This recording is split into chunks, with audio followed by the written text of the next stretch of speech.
Sorry একটা simple word, but এই ওয়ার্ডটার একটা হিউজ পাওয়ার আছে, বিশেষ করে যখন আপনি একটা বড়সড় দলকে লিড করছেন। ইভেন আপনার অতীতে পূর্বপুরুষদের কৃত কিছু ভুল আপনি ভালো হওয়া সত্ত্বেও আপনাকে প্রতিনিয়ত ফেস করতে হচ্ছে, বহন করতে হচ্ছে। আর আপনি যদি সেই ভুলটা, যেটাই পুরো জাতির কাছে ভুল, আপনি সেটার পক্ষে সাফাই গান, তাহলে কোথাও না কোথাও এক শ্রেণীর মানুষ আপনাকে পছন্দ করবে না। তবে একটু দেরিতে হলেও 1971 সালে জামাতের ভূমিকা নিয়ে যে প্রশ্ন প্রতিনিয়ত বারবার উঠছে, আওয়ামী লীগ করেছে, এখন বিএনপি করছে, সেই বিষয় নিয়ে হয়তো নতুন একটা সিদ্ধান্ত আসতে যাচ্ছে। বাংলাদেশের প্রথম সারির গণমাধ্যম মানব জমিন তারা একটা রিপোর্ট করেছেন যে মুক্তিযুদ্ধ চলাকালীন ভূমিকা নিয়ে 1971 জামাতের যে ভূমিকা ছিল তা নিয়ে নতুন করে আলোচনা শুরু হয়েছে জামাতে। দলটির শীর্ষ পর্যায়ের, একদম শীর্ষ পর্যায়ের নেতারা আনুষ্ঠানিকভাবে নিজেদের মধ্যে এ নিয়ে কথা বলা শুরু করেছেন। তো অল্প সময়ের মধ্যেই জামাতের নির্বাহী পরিষদের সভায় এই ইস্যুতে আলোচনা হতে পারে। জামাতের একাধিক সূত্র বলছে দলটি 71 প্রশ্নে নিজেদের অবস্থান স্পষ্ট করবে। তো নিজেদের অবস্থান কি, আমরা এ পর্যন্ত যতদূর জানি এটা বাংলাদেশের সবাই বাচ্চা কাচ্চা আমরা ছোটবেলা থেকে বিশ্বাস করে আসছি। এখন কেউ বলবেন তোমাদেরকে ভুল বিশ্বাস করানো হয়েছে, তোমাদেরকে ভুলভাল করানো হয়েছে, কিন্তু এ পর্যন্ত মানুষ এগুলাই জানে। তো সেখানে জামাত নিজ থেকে বিষয়গুলো আরও ক্লিয়ার করা জরুরি। মুক্তিযুদ্ধের জামাতের ভূমিকা নিয়ে দীর্ঘদিন ধরে যে বিতর্ক, এখন পর্যন্ত এ নিয়ে তারা কখনো ক্ষমা প্রার্থনা করেনি। ইভেন আপনার কয়েকজনের মৃত্যুদণ্ড হয়েছে, যদিও এই বিচার নিয়ে বিতর্ক আছে।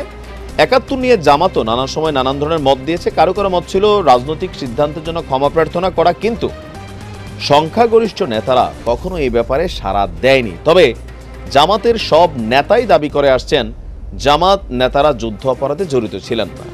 এটা হচ্ছে অনেকটা নিজের গোয়ালের দুধ নিজে ভালো বলা। আওয়ামী লীগও বলে যে ভাই আমরা মুক্তিযুদ্ধের চেতনা বিশ্বাস করি, দেশটা আমাদের।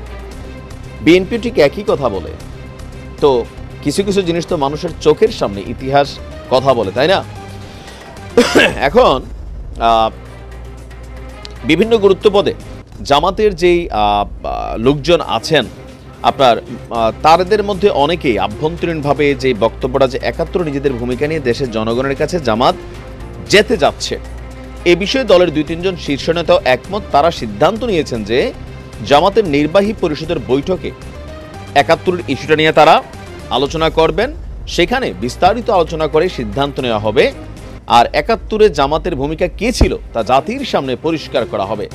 তবে জামাত ক্ষমা চাইবে কি না, কিংবা ক্ষমা চাইলেও কি প্রক্রিয়ায় চাইবে, তা এখনো ক্লিয়ারভাবে তিনি বলেনি। তিনি বলছেন নির্বাহী পরিষদ এই ব্যাপারে সিদ্ধান্ত নেবে। জামাতের সেক্রেটারি জেনারেল মিয়া গোলাম তিনি বলছেন বিষয়টা আলোচনাধীন। আর শিবিরের শীর্ষ পর্যায়ে 2 জন নেতা বলছেন 71 প্রশ্নে জামাত যথাযথভাবে ডিল করতে পারেনি। তবে এটাও সত্য, দেশে অতীতে গণতান্ত্রিক পরিবেশ ছিল না, জামাতের জন্য খোলামেলাভাবে বিষয়টি নিয়ে আলোচনা করে সিদ্ধান্ত নেওয়ার উপযুক্ত পরিবেশ ছিল না। তো জামাত নেতাদের কেউ কেউ অতীতে অভ্যন্তরে নিয়ে আলোচনা করছেন। ব্যারিস্টার আব্দুর রাজ্জাক তার পদত্যাগের বিষয়টাতেও তিনি এই বিষয়গুলো উল্লেখ করছিলেন। তো এখন আমি যতটুকু বুঝতে পারছি যে খুব শীঘ্রই হয়তো এটাকে দেশ এবং জাতির সামনে জামাত আনুষ্ঠানিকভাবে একটা প্রেস ব্রিফিংয়ের মাধ্যমে ক্ষমা চাওয়া হোক, ক্ষমা না চাওয়া হোক, চাইলেও কি প্রক্রিয়া চাইবে, অথবা ডিফিট করলেও কি প্রক্রিয়া ডিফিট করবে, হয়তো আমরা খুব শীঘ্রই দেখতে পাচ্ছি। তবে ভালো বিষয় হচ্ছে বিষয়টা নিয়ে দলের সবাই আলোচনা করছেন যে 71 ইস্যুতে একটা সলিউশন দরকার। নয়তো এই ট্যাগ আজীবন জামাতকে বহন করতে হবে, জন্ম থেকে জন্মান্তরে, প্রজন্ম থেকে প্রজন্মান্তরে। দেখা যাক নির্বাহী পরিষদ তারা কি সিদ্ধান্ত নেয়। তাদের এক সিদ্ধান্তে দেশের রাজনৈতিক প্রেক্ষাপট আবার বদলাইতেও পারে, বিএনপির সাথে সুসম্পর্ক হইতে পারে, দুঃসম্পর্ক হইতে পারে। সরি বইলা ফেললে অনেক দিকে তারা পজিটিভ হয়ে যাবে, আবার অনেকে মনে করবেন যে ভাই অপরাধী করে নিয়ে সরি কেন বলবো, নানান আলোচনা আসবে।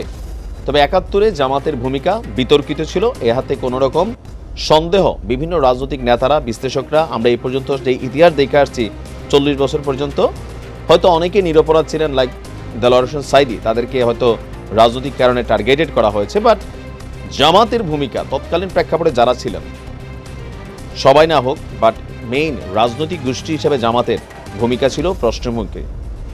এটা নিয়ে কারোর মনে কোনো সন্দেহ নাই। অনেকে আমরা বলতে পারেন হ্যাঁ ভাই এনে সেই না, দেখেন আমরা যা দেখে আসছি পড়ে আসছি, মুরব্বি টু মুরব্বি, জেনারেশন টু জেনারেশন, এটাকে হুট করে রাতারাতি বদলানো যায় না। দেখা যাক জামাত এটা নিয়ে কি বলেন, আমরা দেখতে পাবো।